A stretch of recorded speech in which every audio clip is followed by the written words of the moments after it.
Today we're looking at squares and circles, and I'm going to show you 4 cards where these two shapes are united. My name is Julia and I am an enthusiastic card maker and paper crafter from Austria. Welcome to my channel, Julie's Kreativschatzkiste. For today's cards I'm going to use this die set. It's really awesome. It's called Floral Folk Art, Layering Flowers and Panel, and it is by Textures by Lou Collins. Lou Collins has a YouTube channel that I really like. She has great inspiration there. This die set contains several dies. On the one hand, this large circle with the leaves and decorations and the associated circle outline die. And then there are 3 dies that, if you stack them on top of each other, they create layered flowers. I'll show you those later. I'm starting here by cutting out the circle panel from a sheet of paper in A5 format. You can also see how big this circle actually is. The great thing about the circle panel is that the cut out paper parts are not to be thrown away, but can also be used again for cards as decoration, because they are beautiful leaves and swirls. I therefore do not throw away the parts that I remove here, but keep them. We'll use that on the next card. When I was finished removing the paper pieces, I looked for a design paper that was 6 inches by 6 inches or 15 by 15 centimeters, as this would fit exactly behind the circle. I really like this marbled paper with the gilded areas, so I took that. I glued the panel on with liquid glue, and I particularly put a little of liquid glue on the larger part in the pattern so that it sticks well to the paper. Of course, I was able to apply the glue more generously on the outside. I want to make a gatefold card out of this circle, which means I'm going to measure the middle of the circle and cut the panel I have here into 2 parts. Next, I construct my gatefold card. I know that this circle is about 6 by 6 inches or 15 by 15 centimeters, so my card has the same measurements, 15 by 15 centimeters. So now I'm going to take an A4 paper and cut it to a width of 15 centimeters. Then I measure half of the 15 centimeters, namely 7.5 centimeters, from one side edge and make a fold line there. I could actually do the same thing with the other side, but I don't risk the possibility that I may have measured the base incorrectly. That's why I fold the second side over, so that the edges meet exactly and I get a nice gatefold card. At this point I realized that it might have been better to wait before cutting the circle apart, so I stick it back together again with adhesive tape and then use the outer circle die to cut out my panel again. And this is what it looks like cut out. I'm taking the whole thing apart again. This adhesive tape from Tonic can be removed very easily. And then I started designing my background for the gatefold card. I used this background stamp, which is also from Textures by Lou Collins, and I really like it. It is also exactly the right size for the 2 gates of the gatefold card. So I place it on one side of the card, which is aligned at the top of my stamping aid. And I align the background stamp as well. I then stamp the stamp with Distress Oxide Speckled egg several times. The stamped image won't be perfect with Distress Oxide, but I think that's exactly what is nice because it looks distressed and old, which I particularly like. I then repeat this process on the other side of the gatefold card on the other door. Then I simply clean my stamp with water. And since Distress Oxides stay moist longer, I also take my heat tool and dry the whole thing a little to be on the safe side. The flowers that you see in the picture up there, please ignore them, we'll do them later. I changed the order of the video a bit. Anyway, I'm taking my circular panel now, my 2 half circle panels actually, and stick them on the gates of my gatefold card. I used liquid glue again for this, and when sticking it on, I make sure that the edges of the semicircles line up exactly with the edges of the gate openings. That way the pattern of the circle is complete when the gatefold card is closed. This completes the card base for my first card, and before we decorate this card, we will make the card base for a second card. I also used the marbled paper for this again, this time in a purple tone. I also cut out my circle panel from this paper. This time I'll save the remaining parts, but only in a plastic container, because we won't be using them today. Actually, we won't be using most of them today. I would now like to try out an inlay technique with this card. To do this, I take another A4 paper and then I have a very white double-sided adhesive tape here, which I cut to 15 by 15 centimeters and stick it onto my A4 paper. My card panel goes on this double-sided adhesive tape. I'll make sure I get the alignment right on the edges, but in the end it's not that important because I'll be cutting out a circle here too. Then the inlay begins. I take the white cut-out paper pieces that are left over from my card number 1 and look for the right place on card number 2. Due to the double-sided adhesive tape, the pieces stay in place immediately. It took a while until all the parts found their right place, and for the smaller parts I used this quick stick, which is an adhesive pen, to help. I left out the very small dots and parts in the pattern from the inlay because I have other plans for that. This is what it looks like when it's finished. Then I took out the circle die from the die set again and cut out this circle too. I then stuck this circle panel onto a blank card measuring 15 by 15 centimeters. For the corners, which would have otherwise remained white, I picked out 4 of the pieces from my plastic box in which I previously secured the parts, and this is how it's now glued in place. This also finishes the second card base. As decoration, I now use these flower cutting dies and stencils, which are also included in the die set.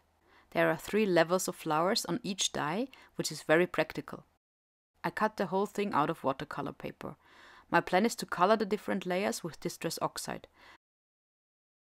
For all flowers, there's always a full layer, the lowest layer, where you can also use the die as a stencil. You'll see that in a moment. Then there's a middle layer, and then the top layer is the outline. In our case, I left all 3 flower outlines white.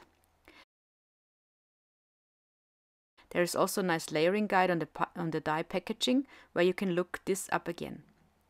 I kept the largest of the 3 flowers in shades of violet. I used Dusty Concord and Wilted Violet, and the smaller 2 flowers became Turquoise, with Peacock feathers and Mermaid Lagoon. And here you can see how ingenious this die is. It can also be used as a stencil.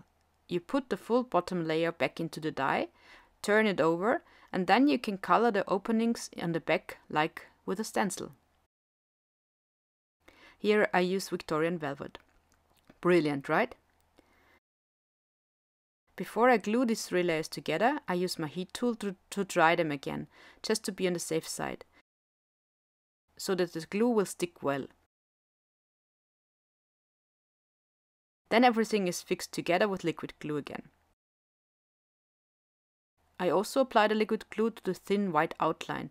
I recently saw a trick of briefly placing it on a piece of paper to get rid of the excess glue so nothing can ooze out from under the thin die cut. Then I put something heavy on it until it dries. The other 2 flowers were created in exactly the same way, just with different colors. My sentiment is still missing, and there I have picked out this Glückwunsch Congratulations die with an outline from Tonic. In terms of size, it fits perfectly to these cards. For both cards I cut out the shadow die, so the lower layer twice, and glued it together to get a bit of dimension and stability for my sentiment. For the purple card I also colored the sentiment to match, and then attached both the sentiment and the purple flower to the card with foam tape. It turned out nice, didn't it? To add a little sparkle to the card, I took out my glitter pen and emphasized the sentiment and a few petals. I also used Stickles Stardust to fill in the holes that were left empty in the inlay. For my second card, I didn't color the sentiment, but the layer below it, in Speckled egg and peacock feathers. Here too, I used foam tape to stick the flowers and the sentiment onto the card, although you have to make sure that you only stick half of the sentiment on so that the gatefold card opens properly. Of course, I have to use the glitter pen again, and then our second card is already finished. For card number 3, I used the circle die again to cut it out of watercolor paper. I plan on using this as a stencil. That's why I put a sheet of watercolor paper underneath. Unfortunately, I forgot to start the filming at the most exciting moment, but I basically applied a lot of water here and then applied turquoise color pigments from these Brushos. In addition, I used a mica spray from Distress called Brushed Pewter, as well as Dylusions mica spray in Turquoise and a Nuvo sparkle spray in Amethyst. Actually, this is a 2-for-1 method. You can of course use the bottom paper as well as the top. Here there was a little bit too much bleeding and I won't be using it today, but I'll definitely keep it and maybe I'll need it someday. I then dried the paper strong and well so that I could continue working straight away. But the shimmer and the blue color are wonderful, I really like it. I thought that a light blue card base would go well with my blue circle, so I cut this blue paper out, measuring 15 by 15 centimeters, or actually 30 by 15 centimeters, and constructed my card base from it. This time I didn't just want to stick the circle on, I thought I'd cut it into 4 parts and stick these parts in the card corners. That's why I quartered my circle. Well, actually I first halved it. I used a straight piece of paper on the left side on my trimmer to help me make the cut in half properly. Cutting the halves into quarters was easier, because I had a straight side where I could easily align it with my trimmer. And this is what my card will look like, with the 4 quarters glued into the 4 corners. I then adhere each paper part again with liquid glue.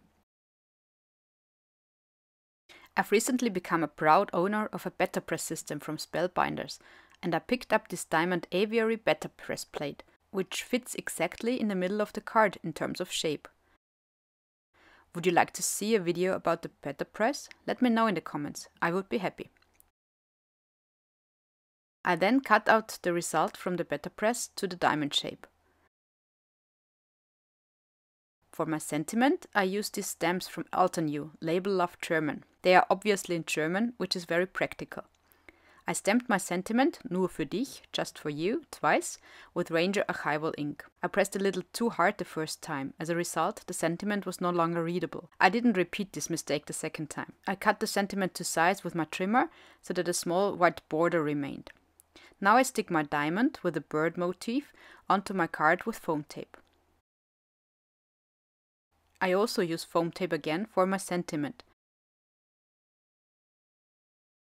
However, I applied a double layer of tape to the corners of the sentiment, so that my sentiment was 1 level higher than my bird motif.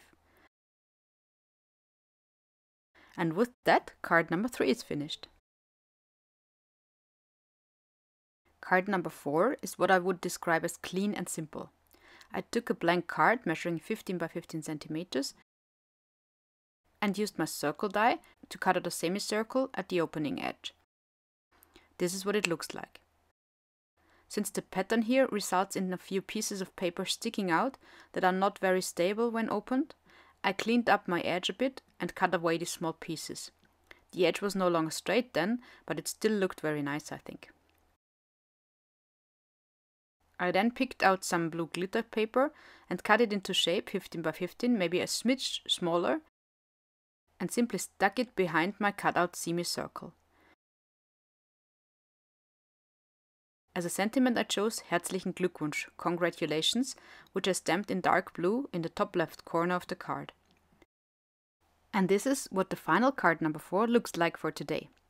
I really hope you enjoyed the video and the cards, and I would be very happy if you gave me a like, or maybe even subscribe to my channel.